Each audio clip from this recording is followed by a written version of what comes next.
5. Vivendo como uma sacerdotisa superior. Elaine. Logo que assumi meus deveres de sacerdotisa superior de uma influente assembleia, passei a ter muitos privilégios assim como conflitos. Os atritos com Satanás e os outros membros da seita eram porque eles faziam coisas que eu recusava fazer ou até mesmo envolver-me. Minha maior responsabilidade era trabalhar com o sacerdote superior da organização para planejarmos as reuniões mensais. Essas reuniões aconteciam 2 vezes por mês em extremo sigilo. O sacerdote e eu nos encontrávamos com as 13 bruxas e os 13 feiticeiros da Assembleia e assentávamos formando um conselho.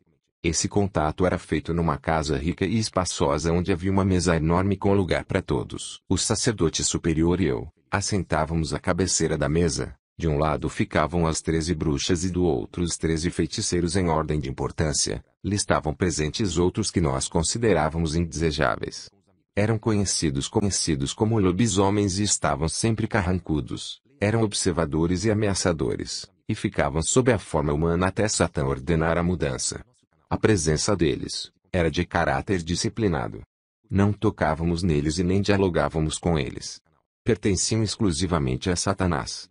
Nós os temíamos e os detestávamos. Ora exerciam a função de guardas, ora de disciplinadores usados pelo diabo e seus anjos com o propósito de correção para a obediência às ordens dadas. O conselho planejava os encontros e se encarregava dos negócios da Assembleia. As ordens eram dadas diretamente por Satã ao sacerdote e à sacerdotisa ou através dos demônios neles. Sempre planejávamos dramáticos e excitantes encontros sem deixar de certificar de que teríamos álcool e drogas. Eu não usava drogas ou bebidas. Elas eram levadas à reunião por membros da seita envolvidos com o vício. Eu não me envolverei, nunca me envolveria naqueles negócios. Os membros de posição superior como a minha tomavam muito cuidado para não se meterem em negócios que despertassem o interesse da lei. Tampouco se drogavam ou ficavam ligados. Estávamos sempre sóbrios porque sabíamos que os outros desejavam as nossas posições. Encontrávamos, também, com autoridades de outros grupos de ocultismo. Existem muitos que não fazem parte da Irmandade e tampouco sabem a respeito da mesma.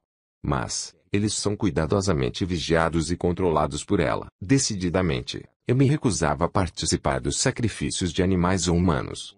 Isso não era problema, porque muitos queriam fazê-lo, mas devido à minha teimosia eu era com frequência castigada severamente por Satã e seus demônios.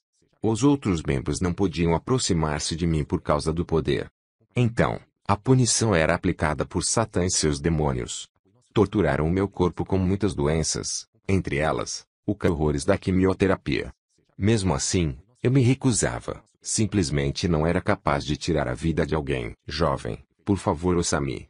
Qualquer envolvimento com o ocultismo não vale a pena. Não se consegue sair dele facilmente. Satanás pode fazer com você o mesmo que fez a mim, ou pior. Oro, diariamente, para que Deus possa mostrar-lhe que é possível a libertação. Satã não pode retê-lo mesmo que tenha assinado qualquer pacto. O mesmo pode ser desfeito pelo sangue de Jesus Cristo. Você pode se tornar livre no instante em que pedir a Jesus para entrar em sua vida, perdoar todos os seus pecados e se tornar seu Senhor, Salvador e Mestre. Satanás trabalhará sempre para a sua destruição. No entanto, Jesus quer dar a você vida. Eu me divertia a valer em alguns encontros. Algumas vezes nos ajuntávamos para conversar e jogar, exibindo nossos poderes.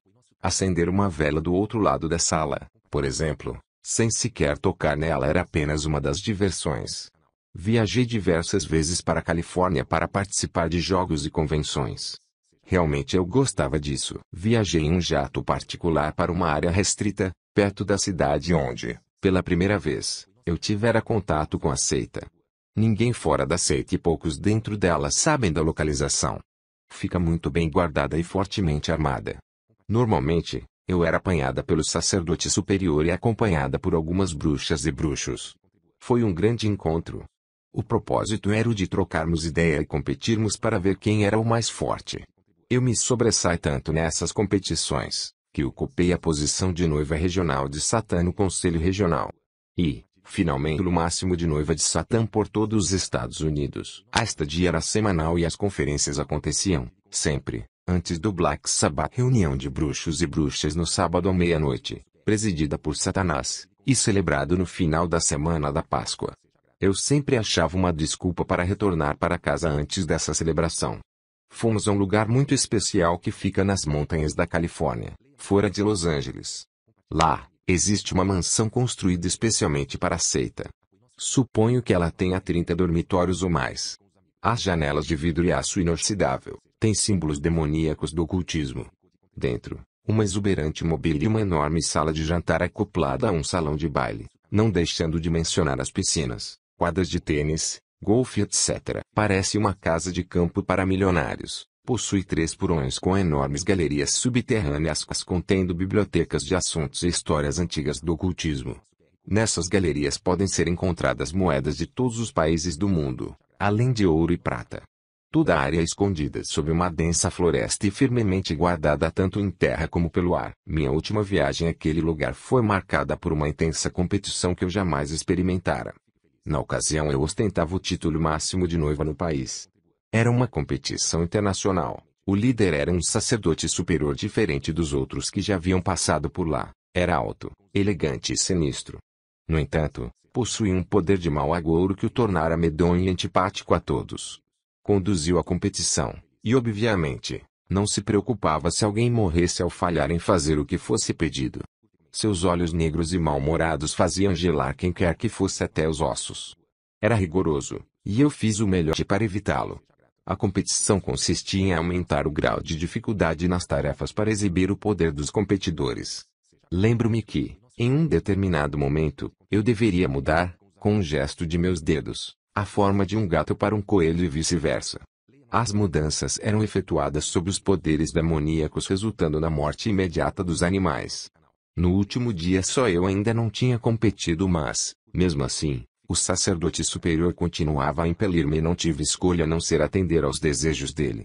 O incidente posterior poderia ter me matado se os demônios não fossem poderosos o suficiente. Fizeram-me ficar de pé, parada, numa distância de frente para um homem que segurava uma Magnum 357. Passei minha mão na frente do meu corpo invocando os demônios e coloquei-os de modo que formassem um escudo. Depois o homem disparou 6 tiros em mim. Não seria possível errar de tão perto. No entanto, o escudo formado pelos demônios era tão forte que nem é preciso dizer que as balas caíram no chão a meus pés. Fui aclamada e honrada por vencer a competição. Colocaram-me um coroa de ouro na cabeça e meus companheiros na seita se inclinaram e me prestaram homenagens. Fui tratada igual a uma rainha pelo restante da estadia. Deram-me belíssimas roupas, quaisquer que quisesse, banharam-me, pentearam os meus cabelos e me calçaram. Nas festas eu estava sempre acompanhada de um homem elegante que era também meu guarda-costas. Fomos na maioria dos restaurantes elitizados em Los Angeles, e o meu acompanhante sempre experimentava a minha comida para assegurar-me de que não estivesse envenenada. Também surfamos e cavalgamos. Aos membros não era permitido lutarem entre si durante a ocasião porque fora considerada tempo de louvor a Satanás. Orgulhei-me muito daquele tempo. Mas, logo o Senhor humilhou-me. Foi durante a minha última visita à Califórnia que um incidente me colocaria no caminho para aceitar a Cristo. Comecei a questionar o porquê de Satanás exigir ser mais poderoso do que Deus. A sacerdotisa superior reuniu-se conosco e disse que havia uma família perto dali que interferia nos negócios de Satã. Eles converteram muitos satanistas ao inimigo, Jesus Cristo, usando-os como incômodo. Satã ordenara que todos fossem mortos. A sacerdotisa disse que iríamos todos, juntos, em nossos corpos espirituais, projeção astral, e os mataríamos. Então, assentamos como em um círculo em frente às nossas velas e, conscientemente, elevamos nossos corpos espirituais em direção àquela família, na intenção de matá-la. Na verdade, eu não me entusiasmara a respeito, mas não obedecesse seria morta. Para nossa surpresa ao aproximarmos das redondezas da propriedade daquela família, não conseguimos entrar. Toda a área estava cercada por anjos enormes. Estavam lado a lado de mãos dadas. As roupas eram brancas e os ombros tocavam uns nos dos outros. Não estavam armados. Mesmo assim, nenhum de nós conseguiu passar. Por mais que tentássemos era impossível. Qualquer arma que usássemos não os atingia. Primeiro, sorriram para nós e fomos desafiados a tentar novamente. A cada momento, ficávamos mais e mais furiosos. De repente, as fisionomias deles se transformaram e os olhares que recebemos nos fizeram recuar e cair no chão. Devo admitir, foi uma experiência bastante humilhante. Nunca esquecerei. Quando caí ao chão, olhando para eles, vi que um voltou-se para mim e disse em uma voz amável: "Você não vai aceitar a Jesus como seu Salvador? Se continuar no caminho em que está, será destruída. Satanás odeia você. Mas Jesus a ama tanto que morreu por você. Por favor, pense em entregar sua vida a Jesus." Era o fim da batalha para mim. Recusei-me a tentar mais, estava abalada. As outras tentaram de novo, mas nada aconteceu. Acredito que a família jamais soube daquela batalha fora da casa. Ela estava completamente protegida. Chamamos essa espécie de anjos zelos. Nada, absolutamente nada, pode passar por eles. Intimamente estava grata por não conseguir fazê-lo e ter muito o que pensar. Ainda se passariam 2 anos, apesar da experiência, até eu aceitar ao Senhor Jesus. Ansiava mais e mais pelo poder, recusando-me a enfrentar o fato de que ele estava me destruindo e conduzindo minha alma ao inferno eterno.